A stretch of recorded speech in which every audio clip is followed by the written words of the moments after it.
Yan, mapagpalang araw sa inyo. Mapagpalang araw sa ating lahat. So, ito yung video na share ko sa inyo patungkol dun sa dapat Bible study natin nung last Friday na hindi natuloy. Ang topic natin ngayon is makukuha natin sa Malakay or the last book in the Old Testament. Malakay chapter 1, chapter 2, and chapter 3. And ang title ng pag-uusapan natin, this will be a 15-minute video, teaching video, kaya sana pagtyagaan natin panoodin. So, ating pag-uusapan is Malakay chapter 1, chapter 2, chapter 3. At ang title natin is Acceptable Sacrifice. So, lahat tayo, as part of our introduction, lahat tayo nagsasakripisyo sa pag-aaral, sa magulang, sa girlfriend, boyfriend, 'di ba? Lahat tayo nagsasakripisyo para sa ating sarili kapag mahal natin ang isang bagay, ang isang tao, isang trabaho, o sino man, at kahit anong bagay. Lagi tayong may sakripisyo. And ang ating sakripisyo, ang lalim ng ating pagmamahal sa isang bagay, sa isang tao, ay nakadepende sa lalim ng ating sakripisyo.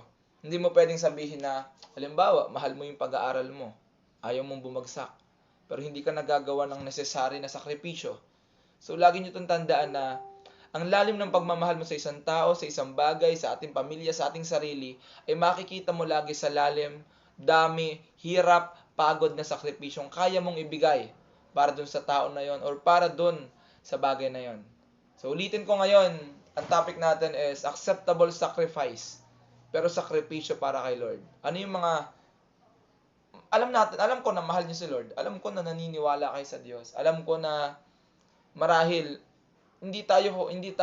kumbaga hindi tayo mga taong naninibago kapag usapan Diyos. Pero kapag tinanong natin, gaano mo kamahal si Lord? Mapapatunayan niyo yan sa sakripisyo na ginagawa niyo para sa Kanya. Simpleng pagpipray, sakripisyo ang oras. Pag-attend sa Bible study, sakripisyo yung mga gawain na pwede niyo maiwan. Minsan kahit may sakit ka, nahihirapan ka, nalilito ka, may problema ka, sakripisyo ang pagsamba, sakripisyo ang pagpunta sa simbahan, sakripisyo ang paniniwala, kahit ang daming humahad lang sa'yo. Pero lagi din natin itong tatandaan na habang mas minamahal natin si Lord, dapat mas lumalalim, mas dumadami yung sakripisyo natin sa Kanya. Dahil again, ulitin ko, ang lalim ng ating pagmamahal sa isang bagay, tao, lalo na sa Diyos, ay nasusukat sa dami, sa lalim ng ating sakripisyo. And take note, sa bawat sakripisyo, laging may kakibat na sakit. Laging may kurot yan sa dibdib natin. Hindi madaling magsakripisyo, masakit magsakripisyo. Kaya ang tunay na nagmamahal, handa din dapat masaktan. Una sa Lord, bago sa mga tao sa paligid natin. So gusto kong basahin sa inyo isang example sa Old Testament. Dito sa babasahin ko, wala pa si Jesus dito. Kumbaga hindi pa siya dumadating sa earth. Sabi dito, Malakay chapter 1, ito'y patungkol sa mga pare. Nung panahon nila, may mga tinatawag na pare. Yung pare, kumbaga, sila yung leader ng mga tao that time. Then, halimbawa, nagkasala yung tao o yung bayan, isang pare or mga pare ang nag-aalay ng mga handog sa Diyos para mapatawad yung kasalanan ng bayan na yon. So, wait. So, yon. Yung pare ang kumbaga, yung pare ang namamagitan. Kumbaga, ng tao, ang Diyos, yung pare nasa gitna. Kumbaga, para mapag-ayos yung relasyon nila, kailangan ng pare mag-alay ng hayop. Yun yung utos ng Diyos. Kung mababasa nyo, nakakapanood kayo sa TV, bakit may mga inaalay na hayop, yung dugo inilalagay sa isang altar, nasusunugin nila. Yun ang paraan ng Diyos para ang tao nun ay mapatawad sa kasalanan nung wala pa si Jesus. And itong mga time na ito, sabi dito, pinagsabihan ni Yahweh, ito yung verse 6, ito nga yung Bible, ni Yahweh makapangyarihan sa lahat, ang paring lumalapastangan sa kanyang pangalan. Sabi dito, pinaparangalan ng anak ang kanyang ama at ang alipin ng kanyang Panginoon. Kung ako ang inyong ama, sabi ng Diyos, bakit hindi ninyo ako ginagalang? So tanongin din natin sarili natin. Kung ako ang inyong Panginoon, bakit hindi ninyo ako pinaparangalan? So pwedeng matatanong din natin to sa sarili natin. Nilalapastangan ninyo at pagkatapos ay tatanong pa ninyo, sa anong paraan namin kayo nilalapastangan? Siguro napapatanong din tayo sa sarili natin ngayon, no? Paano kita nilalapastangan? Anong ginagawa kong mali sa iyo, Lord? Ito ang sagot ng Panginoon, nag-aalay kayo sa aking altar ng walang halagang pagkain. At itatanong ninyo, paano naging marumi ang aming handog? Hindi nahamak sa inyo ang aking altar. Sa tubing maghahanda kayo sa akin ng mga hayop na bulag, pilay o may sakit. Subukin ninyong maghandog ng ganyan sa inyong gobernador. Matuwa kaya siya sa inyo at ibigay ang inyong kahilingan. So, trivia ulit. Yung panahon na yon, ang request at gusto ng Diyos is yung hayop na walang dungis. Perfect. Kumbaga, nasa good condition. And nung panahon na to, ang mga pare, nag-aalay sila ng basta na. Yung mga bulag, may sakit na hayop. And hindi yun ang utos ng Diyos. And yung mga pare, wala sa isip nila yon. Kumbaga, they doesn't care. Wala silang pakalam. Kaya nagtatanong sila, bakit? Anong nagawa namin sa iyo? Bakit ka nagagalit sa amin? Para praising, sabi ng mga pare sa Diyos. Then sabi ng Diyos, nag-aalay kayo ng mga ganitong hindi magagandang hayop sa akin, tapos matutuwa ba ako doon? Magbigay si Lord na example, sabi niya, try niyong mag-alay niyan sa gobernador. Mag-alay kayo ng basta na o sa presidente. Matutuwa kaya siya? Di ba? Hindi din. So, ganun din sa buhay natin mga kapatid or sa inyong lahat. Lagi niyong tandaan, ano yung alay na binibigay niyo sa Diyos? Kala natin yung pagsimba natin, pag-attend natin sa BS, napakaganda niyan. Pero, ano yung attitude natin every time na magbi-BS tayo, magsisimba tayo, magpipray tayo? Yan ba'y sakripisyo nakakalugdan ng Diyos na magiging masaya ang Diyos? O sakripisyo na katulad ng ginagawa ng pare na basta na? Alam niyo yun? Yung basta may magawa, basta maka-BS, basta makasimba, basta makapag-pray, basta masabi.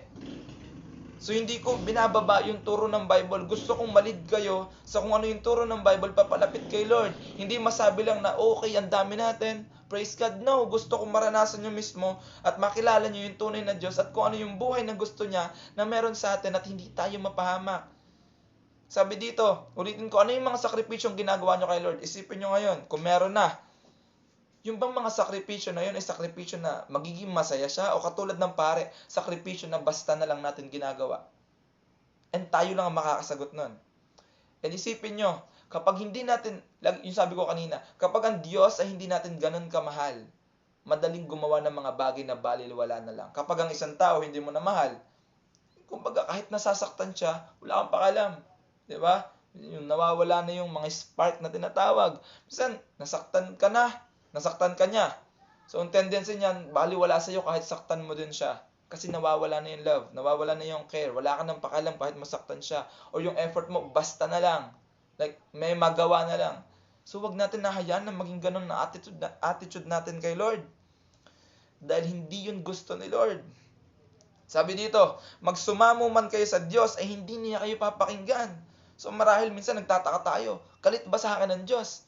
Una natin tanungin ang sarili natin, paano ba natin itrato ang Diyos araw-araw? Paano tayo magsakripisyo sa Kanya? Anong uri ng pagmamahal ang pinapakita natin sa Kanya? At ano yung mga alay? Gaano? Nalulugod ba si Lord sa alay natin sa Kanya araw-araw? Hindi man hayop na literal, hindi alay na buhay. Yung buhay natin, yung puso natin, yung isip natin, yung ginagawa natin. Even yung mga pag-attend natin. Anong laman ng puso at isipan natin? Every time na tayo magpipray, magba-Bible study, even mag-church, lahat. Sabi pa dito, mabuti pa'y isara na ninyo ang inyong mga pinto. And ito, gusto ko lang ulitin. Sabi dito, hindi ba't pinaparangalan ng anak ang kanyang ama at alipin ang kanyang Panginoon? Kung ako ang inyong ama, ba't din ninyo ako ginagalang? So, sino dito yung, alam mo yun, pinagtatawanan natin yung mga bagay sa Bible, pinagtatawanan natin yung mga taong naglilingkod kay Lord, yung mga taong umaten sa Bible study, yung mga taong nababago ang buhay, yung mga taong naliliwanagan at nakakaunawa ng salita ng Diyos, tinatawanan natin. Sabi ng Diyos, kung ako, tapos magkiklaim tayo na kilala din natin ng Diyos, na kilala nila. Pero sabi ni Jesus, sabi ng Bible, kung ako ang inyong ama, bakit di nyo ako ginagalang? Kung ako ang inyong Panginoon, bakit di nyo ako pinaparangalan? So yun, sabi pa dito, di po ako galit. Gusto ko lang, alam niyo yun, parang ma-articulate, ma-elucidate na maayos yung idea na binibigay ng Bible sa atin. Para yung pag-attend natin sa BS, o pagsiseryoso natin kay Lord, o pagkilala natin sa Kanya, hindi lang siya outward appearance, hindi lang siya, alam niyo, religiously, kundi personal relationship. Ulitin ko, ang pag-guide ko sa inyo o pagba-Bible study natin has never been about religion, na mag-guide ko kayo sa religion ko. Ito to, Bible. Gusto ko i-share sa inyo yung light ng Biblia sa buhay na dapat meron tayo at dapat maranasan natin. Sabi pa dito, hindi ako huwag na kayong mag-aksaya ng panahon sa pagsisindi ng walang kabuluhang apoy sa aking altar. Hindi ako nalulugod sa inyo at hindi ko tatanggapin ang anumang handog nyo. Iginagalang ang aking pangalan ng lahat ng bansa mula silangan hanggang kanluran. Nagsusunog sila at nag-aalay ng malilinis na handog para sa akin. Ako'y paparangalan nilang lahat. Ngunit dinudungisan ninyo ang pangalan ko tuwing sinasabi ninyong walang kabuluhan ng aking altar, tuwing naghahandog kayo doon ng pagkaing walang halaga. So, hindi lang to about noon. Ito'y patungkol sa ngayon. Yung ina-explain ko. Ano yung mga inihahandog natin sa Diyos na walang halaga? Na feeling natin, okay na yun, basta na. Bakit ganun ang attitude natin? Minsan yung puso natin ang problema. Hindi talaga natin tayo ganun kaseryoso. Hindi natin ganun kamahal si Lord. Kaya yung sakripisyo natin sa Kanya, kung ano na lang, walang halaga, kahit ano na lang. Hindi ganun kaseryoso, walang sincere heart, walang tamang attitude. And sabi ng Diyos, wag na kayong mag-aksaya ng oras. Wag na kayong magandog. Alam nyo, naalala ko yung sabi kung alala nyo si Pastor Bong Saking, sabi niya, kung gusto mong magpakasama, sabi niya, magpakasama ka na. Huwag ka na mag-church, huwag ka na mag-pray, gumawa ka na ng masama, huwag mo nang lokohin ang sarili mo. Kasi sayang ang oras. Hindi ka din naman nagseseryoso sa Diyos, tinatawanan mo lang din siya, or wala ka naman din pakalam sa Kanya, why not? Huwag mo na talaga siya pakalaman. Magpakasama ka na lang, para sulit. So same encouragement dito, sabi ng Bible, sabi ng Diyos, huwag na kayo mag-aksaya ng oras. Kung lalapastanganin nyo lamang din ako, huwag na kayo mag-alay. Diba? Yun ang sabi ng Panginoon. Pero hindi in a way na tinataboy kayo ng Diyos. Ayaw lang ng Diyos na yung buhay natin is magiging hati. Ang gusto niya ikaw mismo. Hindi niya gusto yung alay mo lang. Hindi niya gusto yung oras mo lang. Ang gusto niya yung buhay mo, yung puso mo. Ikaw. And bibigyan ko, and lahat tayo guilty dito. Huwag kayong mag-alala. Hindi ko sinasabi to para pagalitan kayo. Maging ako ay guilty.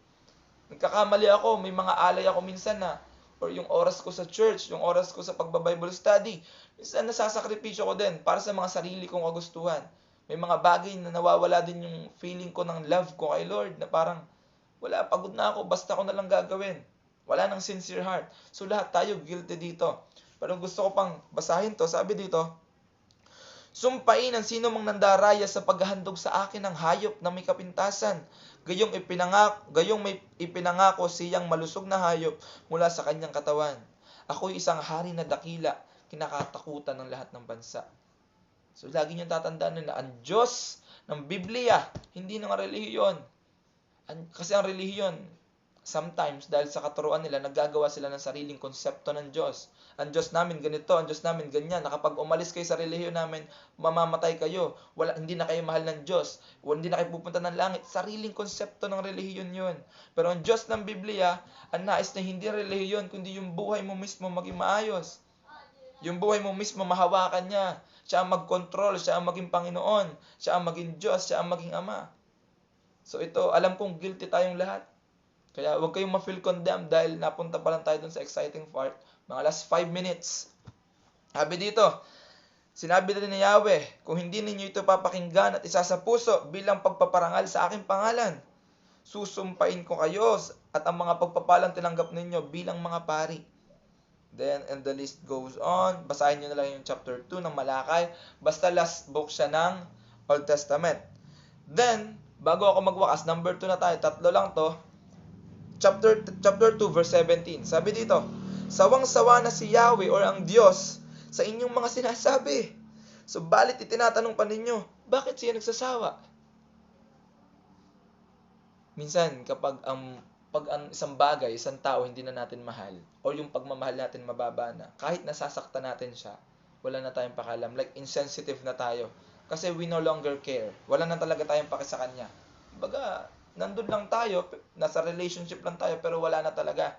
Kaya wala ka nang nararamdaman, di mo na alam, nasasaktan mo pala siya. Kaya ganito din yung nangyayari dito. Ganun din ang kay Lord. Sinasabi ninyong mahal ni Yahweh ang mga gumagawa ng kasamaan at nalulugod siya sa kanila. Itatanong din ninyo, nasaan ang Diyos na makatarungan?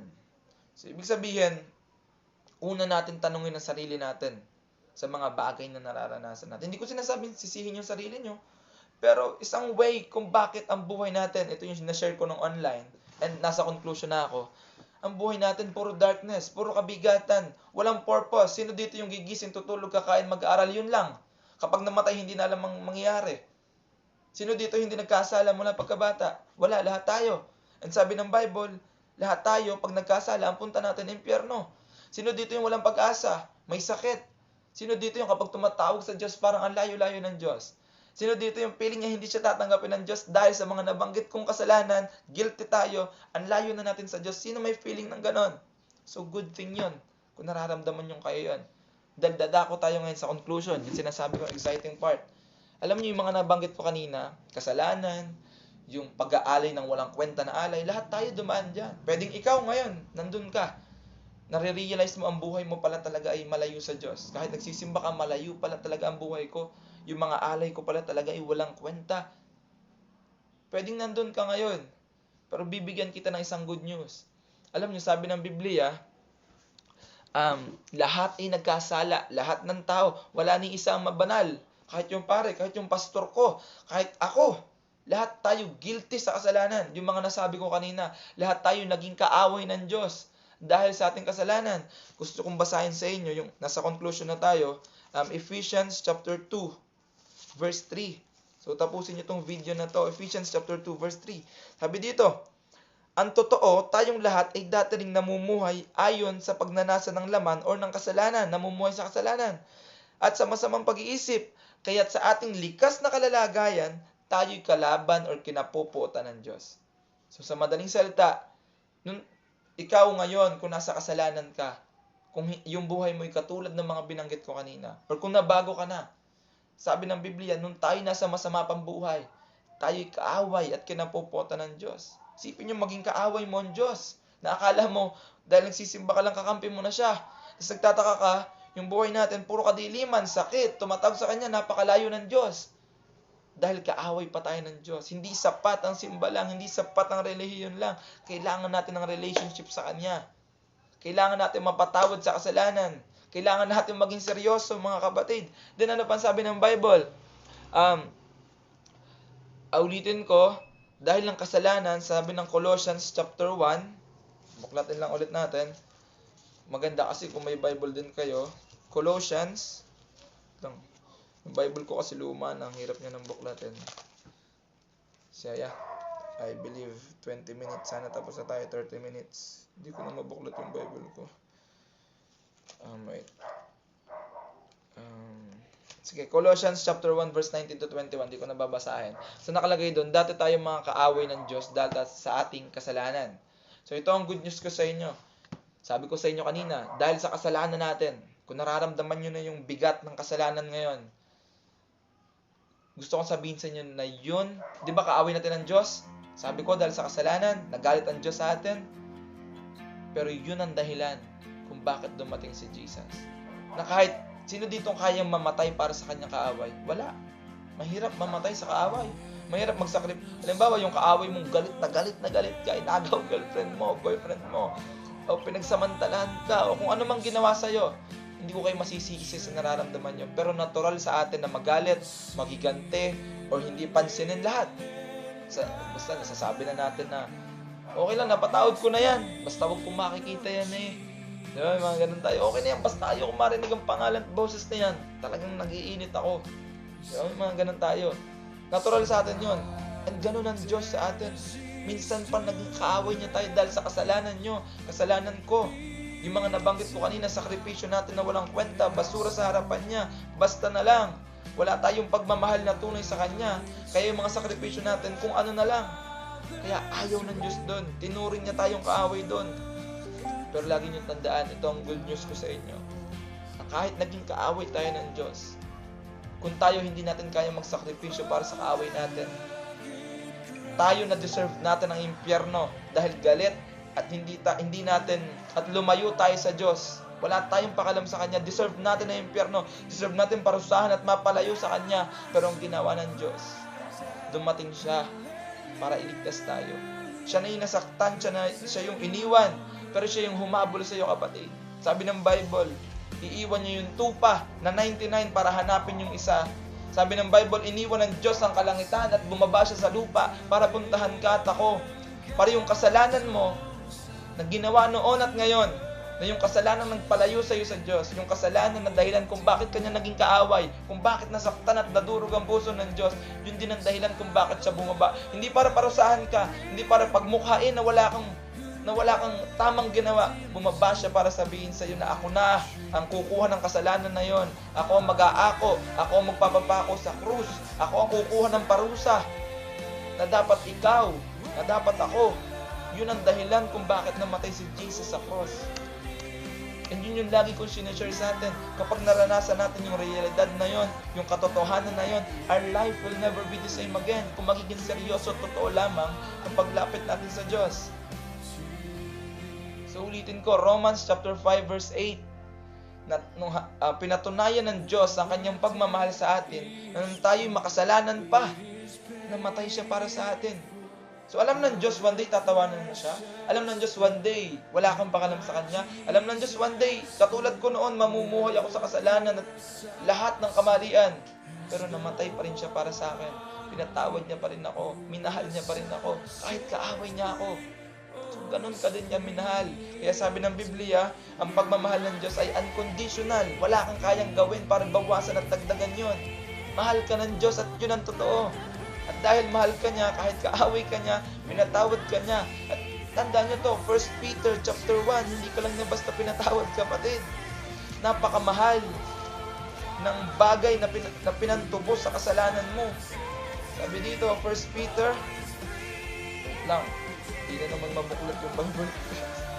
Kaya dito, wait lang ha. 1 Peter chapter 1, verses 6 to 7. 21 minutes na, nagsisimula pa lang ako.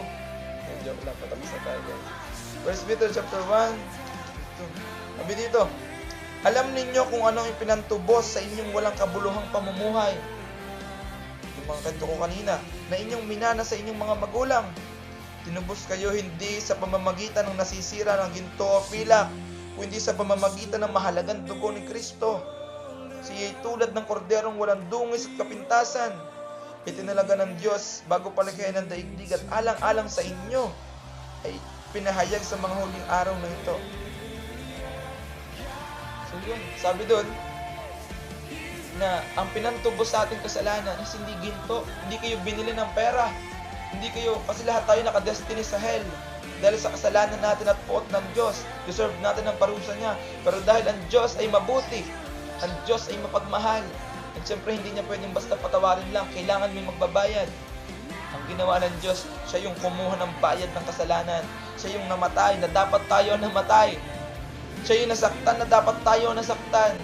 Kaya sabi ng Bible, dumating si Jesus, siya yung nasugatan para tayo pagalingin.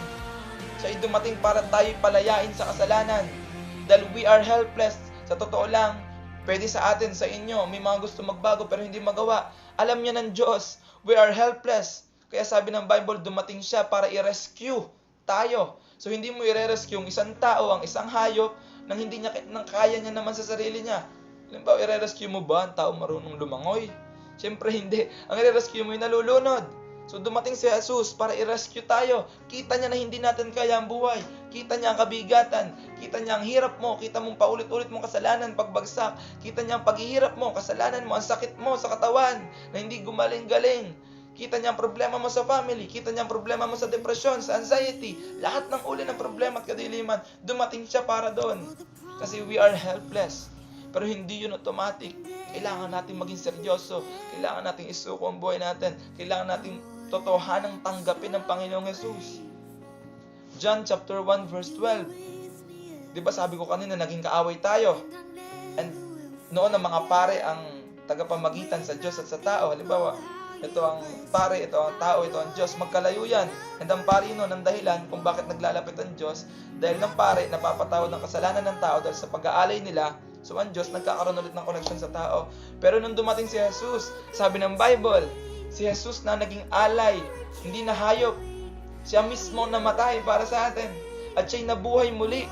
Buhay si Jesus ngayon, mga kapatid. Kaya kanyang pakinggan, nakikita kanya, hindi aksidente na nakikinig ka sa akin ngayon. At dahil buhay si Jesus, kung tatanggapin natin siya, magiging anak tayo ng Diyos. Habang buhay, magkakaroon tayo ng relasyon sa Kanya. Siya ang magiging liwanag ng buhay natin. Pwede kang gumaling sa iyong sakit karamdaman. Pwede kang lumaya sa depresyon. Pwede kang lumaya sa sumpa ng kahirapan. Sa lahat ng nararanasan mo ngayong kabigatan, kahit pa yan ay imposible, dahil buhay ang Diyos. At pwede kanyang maging anak. Walang ama na gusto mapasama ang kanyang anak kung tatanggapin mo siya. John chapter 1 verse 12. Hanggang 30 minutes lang tayo. Sabi doon, sino man tumanggap kay Jesus ay binibigyang karapatang maging anak ng Diyos. Grabe. Alam niyo, ikaw na nga yung lumayo sa Kanya. Ikaw na yung sinaktan mo ng Diyos. Wala ka nang pakalam sa Kanya. Pero, binibigyan ka pa din niya ng pagkakataon ng maging anak niya at minsan pang makipagbatik sa Kanya sa madaling salita. Hindi dahil mabait ka, hindi dahil magaling ako, hindi dahil nag-church ka, hindi dahil nasa religion ka, hindi dahil dumating si Jesus para kunin yung magkasalanan ko, para mapaglapit ulit tayo sa Kanyang Ama, sa ating Ama na nasa langit. Ganun tayo kamahal ng Diyos. Pero ulitin ko, hindi tayo robot na sasabihin ng Diyos, sige na, mahalin mo na ako, lumapit ka na. No. Inaantay niya ang tunay mong desisyon na paglapit. Yes, hindi ka maunawaan ng iba. Yes, pagtatawanan ka. Bakit nagbabible ka na? Bakit nagpipray ka na? Bakit nagtataas ka na ng kamay? Bakit umiiyak ka na?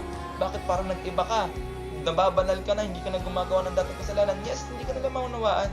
Pero alam mo ang naranasan mo. Kaya ganun na lamang ang pagsunod mo. Pero, kapag hindi mo pa yun nararanasan, kapag hindi ka talaga seryoso at walang tunay at malalim na pagmamahal sa Diyos, magiging katulad tayo ng mga pare na kanina. Ang handog natin sa Diyos ay basta na lang. So, yun. Bale, mas mahaba pa yung conclusion natin sa body. Pero yun yung focus ang gusto ko ituro sa inyo. And last verse, Romans chapter 12 verses 1 to 2. Kung yung, so in conclusion, yes, nagkamali tayo sa mga alay dati, pero dumating si Jesus para turuan tayo kung paano mag-alay ng tunay na pagmamahal. Romans chapter 12 verse 1 and 2. Sabi doon, kaya't alang-alang sa kabutihan at kahabagan ng Diyos na inyong naranasan, aking sinasabi sa inyo na inyong ialay ang inyong mga buhay. So hindi na hayop ang iaalay. Tapos na yun, si Lord na nagpatawad. Ang sabi dito, ang buhay natin ang ating ialay para sa Kanya. Hindi man yun sapat, pero yun lang ang kaya natin ialay sa grabing pagmamahal na binigay sa atin ng Diyos. So yun lamang mga kapatid na oo, wala tayong kayang gawin para mapalapit tayo sa Diyos. Hindi porque nagiging mabait ka, malapit ka na sa Diyos. Nagiging malapit tayo sa Diyos dahil ni Jesus. Dahil namatay siya para sa atin. Pero, encouragement ng Bible, huwag mo lang hayaan na hanggang dun ka lang, na naranasan mo lang. Palalimin natin ang pagmamahal natin sa Kanya. Palalimin natin ang mga sakripisyo natin sa Kanya. Ialay natin ang buhay natin sa Kanya. Ng totohanan. Kaya may makikita kayong tao, grabe magsakripisyo para sa Diyos. Parang hindi napapagod, sumimba ng sumimba. Kahit kukunti sila sa church, umiiyak, nagpipray kahit parang walang nangyayari. Ang daming pagsubok pero hindi binibitawan ng faith. Naniniwala pa rin sa Diyos, nalugi sa kumpanya, namatayan ng kakilala. Pero buo pa rin ang paniniwala sa Diyos. Bakit sila ganon? Dahil alam nila na ang Diyos nila ay buhay at naranasan nila yung Diyos na yun. At ang buhay nila ay nakaalay sa Diyos. Pero lagi nyo tatandaan, ulitin ko, last quote, dahil pray, hindi nyo may alay ang buhay nyo sa Diyos. Hindi nyo siya mahal ng malalim. At hindi nyo siya magiging mahal ng malalim kung hindi nyo mararanasan yung pagmamahal niya na kuminento ko sa inyo kanina. Kung hindi nyo yung seryosohin na si Jesus ay namatay para sa iyo. Kahit kaaway ka niya at pagkasala ka sa kanya at wala tayong pakalam sa kanya dati. Siya ang dumating para hanapin ka, hindi ikaw ang naghanap sa kanya. Kaya kung tatanggapin natin yun, magsisisi tayo sa ating mga kasalanan, sasabihin natin, Panginoon, patawarin mo ako, nagkasala ako, napalayo ako sa iyo, kailangan kita, kailangan ko ng pag-asa, ng kapatawaran, ng liwanag. Hindi sapat lahat ng bagay dito sa mundo, at hindi yun relihiyon, yun ang mensahe ng Biblia. At sasabihin mo, Panginoon, tinatanggap kita, sinusuko ko ang buhay ko sa iyo, patawarin mo ako sa lahat ng kasalanan. Papasok ang Panginoon sa buhay natin at papaguhin niya ang ating mga puso. At doon natin mararanasan ang himala, ang kapayapaan, ang kasagutan sa lahat nating katanungan, si Jesus lamang. So yan, 29 minutes na. At sabi ko hanggang 30 minutes lang tayo. So I'm encouraging you na i-watch ang next video clip na isa-send ko sa inyo. And then, after nun, meron akong isang tugtog na ipi-play para naman sa part nyo mag-pray. Then tapos na. So yun lamang, maraming salamat. I'm encouraging you again to watch this video.